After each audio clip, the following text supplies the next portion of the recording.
Hello guys, this is me एनली और इस चैनल पे मैं वीडियोस बनाता हूँ सेल्फ इम्प्रूवमेंट और रिलेशनशिप एडवाइस के बारे में। और आज की मेरी वीडियो का टॉपिक है do this to get them to value you. ये करें जिससे वो आपको वैल्यू देने लग जाएंगे। वो क्या ऐसा काम है जिससे आप करने से अपनी वैल्यू को बढ़ा सकते हैं अपने पार्टनर की नज़र में। Before going towards this topic मैं कहूँगा प्लीज़ सब्सक्राइब कर दें मेरे चैनल को। और अगर आपका कोई क्वेश्चन हो you can ask me on Instagram, the link is in description. अगर आपको कोई कोचिंग सेशन बुक करना हो तो तब भी आप मुझे इंस्टाग्राम पे मैसेज कर सकते हैं। So how to increase your value, how to get them to value you. इसका सिंपल तरीका ये है, पहले तो इस चीज़ को समझते हैं कि पहले आपको कोई वैल्यू क्यों नहीं दे रहा। लोग आपको वैल्यू इसलिए नहीं दे रहे, आपका पार्टनर आपको वैल्यू इसलिए नहीं दे रहा इन अ रिलेशनशिप बिकॉज आप ने खुद को बहुत डिसरिस्पेक्टफुल साबित किया है उसके सामने। और इसका कसूर किसी हद तक आपको जाता है। जितना 50% उनको जाता है 50% इसमें मतलब आपका भी कसूर है। और आपका कसूर ऐसा क्यों है? बिकॉज आपने उनका ये बिहेवियर पैटर्न बनाया है। अक्सर लोग मुझे मैसेज करते हैं और वो कहते हैं कि मेरा पार्टनर मुझे वैल्यू नहीं देता, मैं क्या करूँ कि वो मुझे लव करे या मुझे रिस्पेक्ट दे। आप अगर पहले दिन से ही अपना बिहेवियर पैटर्न ऐसे रखते, अपने बाउंड्रीज को मेंटेन रखते, तो वो आपकी रिस्पेक्ट करते। इस चीज़ को समझें। अगर वो आपकी रिस्पेक्ट अभी नहीं करते तो वो इसलिए नहीं करते बिकॉज उनके दिमाग में बैठ चुका है कि आपकी कोई रिस्पेक्ट ही नहीं है। आप उनकी हर बात क्योंकि टॉलरेट करते थे, ठीक है, उनकी गलत बातें भी मानते थे, इसलिए अब वो आदी हो चुके हैं। और ह्यूमंस आर हैबिचुअल क्रीचर। एक बार हम किसी चीज़ की आदत हमें लग जाए तो वो फिर छुड़वाना मुश्किल होती है, और छोड़ना भी मुश्किल होती है अपने लिए भी, और किसी और से छुड़वाना तो और मुश्किल होती है। खुद को तो इंसान चेंज कर सकता है, दूसरों को चेंज करना बहुत मुश्किल है। इसलिए कंपनीज में, बड़ी बड़ी ऑर्गेनाइजेशंस में मैनेजर की सैलरी ज़्यादा होती है क्योंकि मैनेजर्स को दूसरों से काम निकलवाना होता है। दूसरों से काम निकलवाना या दूसरों के बिहेवियर को चेंज करना या उनसे कुछ करवाना बड़ा मुश्किल होता है एज कम्पेयर टू खुद से करना। खुद इंसान को चेंज ईजिली कर सकता है। सो इसलिए जब वो आपको डिसरिस्पेक्ट करते हैं तो इसलिए करते हैं क्योंकि आपने उनका बिहेवियर पैटर्न ऐसे बना दिया। आप उनकी गलत बातें मानते आए हैं तो उनका वो माइंड बन चुका है। अब जितना उनका कसूर है कि वो आपकी रिस्पेक्ट नहीं करते, उतना आपका भी कसूर है क्योंकि आपने उनको ऐसे बनाया है। अच्छा, और आपने ऐसे क्यों बनाया उनको? आपने इसलिए उन्हें ऐसे बनाया है बिकॉज आपके दिमाग में दो तरह के डर थे। एक तो आप उनसे प्यार करते हैं, और क्योंकि आप उनसे प्यार करते हैं तो उनकी गलत बात भी मानते हैं। और प्यार आप क्यों करते हैं? क्योंकि आपके दिमाग में बैक ऑफ द माइंड एक फियर है, एक डर है कि मैं कहीं इसको खो ना दूं। एक ये डर है आपके दिमाग में कि कहीं मैं इसको खो ना दूं। सेकंड, आपके दिमाग में ये डर है कि इससे बेहतर मैं कोई और इंसान को नहीं ढूंढ सकता। He is the perfect. आपने उनको सेलिब्रिटी बनाया हुआ है अपने माइंड के अंदर। तो क्योंकि आपने सेलिब्रिटी बनाया हुआ है तो आप उन्हें मेहमान की तरह ट्रीट करते हैं, आप उन्हें हाई वैल्यू ट्रीट करते हैं। वो गलत बातें भी करते हैं तो आप मानते हैं। और इसलिए हम इसी डर में, क्योंकि हमें ये डर है कि हम उन्हें खो ना दें, इस चक्कर में आप उनकी गलत बातें भी मानते हैं। और बाज़ औक़ात ऐसे भी होता है कि हम खुद को भी बेवकूफ़ बना रहे होते हैं इस पूरी सिचुएशन में। इसे कहते हैं कॉग्निटिव डिसोनेंस। कॉग्निटिव डिसोनेंस जो है साइकोलॉजी में, इसका मतलब ये होता है कि एक ऐसा इंसान जिसका बिलीफ अलग है और उसके एक्शन अलग है। अब लाजमी है कि ऐसे इंसान को लोग हिपोक्रेट कहेंगे, लेकिन असल में ऐसा इंसान हिपोक्रेट नहीं है। वो अपने दिमाग में खुद को जवाब भी दे रहा है उस चीज़ का। मैं आपको एग्जांपल देना चाहता हूँ। कॉग्निटिव डिसोनेंस क्या है? कॉग्निटिव डिसोनेंस ऐसे ही है जैसे आपकी फ्रेंड का बॉयफ्रेंड जो है वो बहुत टॉक्सिक है, बुरा है, और आपकी फ्रेंड आपको बता रही है कि वो इतना बुरा है, तो आप उसे क्या कहेंगी? आप उसे फौरन कहेंगी कि छोड़ दो उसे।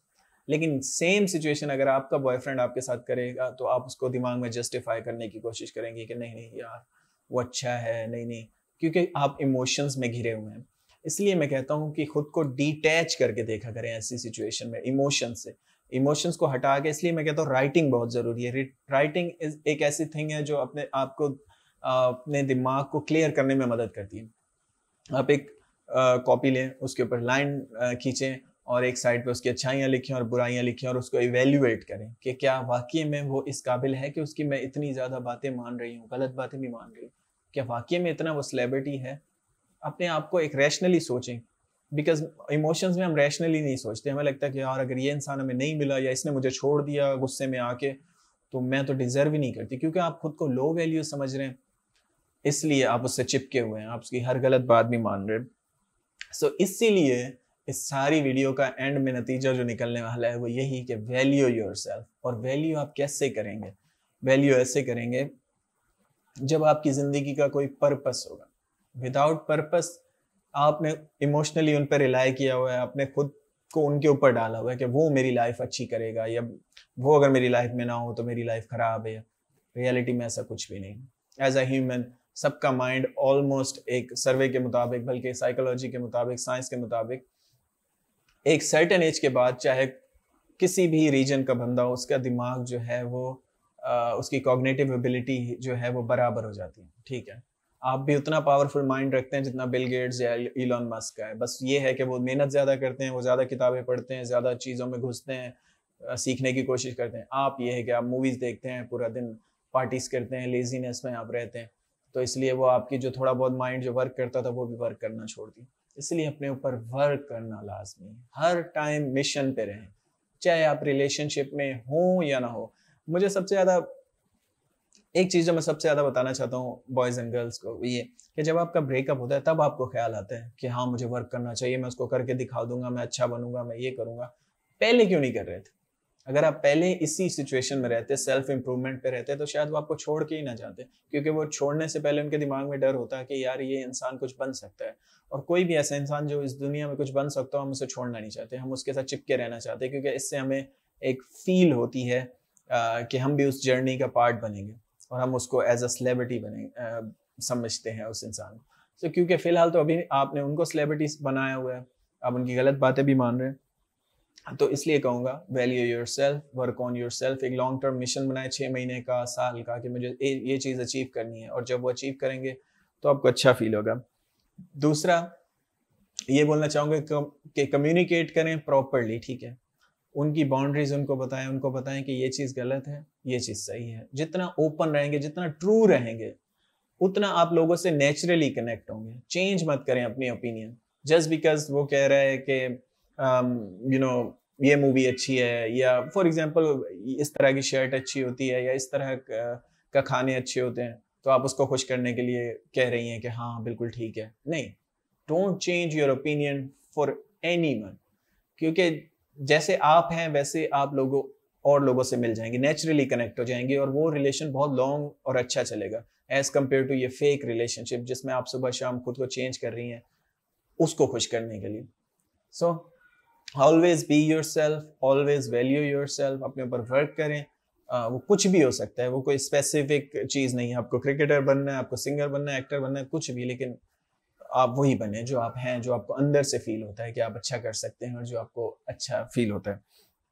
बी हु यू आर, और सच बोले। जितना आप सच बोलेंगे उतने आपके रिलेशनशिप में भी कुछ टूटेंगे, लेकिन जो कनेक्ट होंगे वो हमेशा चलेंगे, क्योंकि वो नेचुरली आपसे जुड़ेंगे लोग। बस यही बताना चाहता हूँ। So that's it for today. If you have any further questions you can message me on Instagram और book a session with me, and that's it for today. Have a good day, stay blessed, love you all.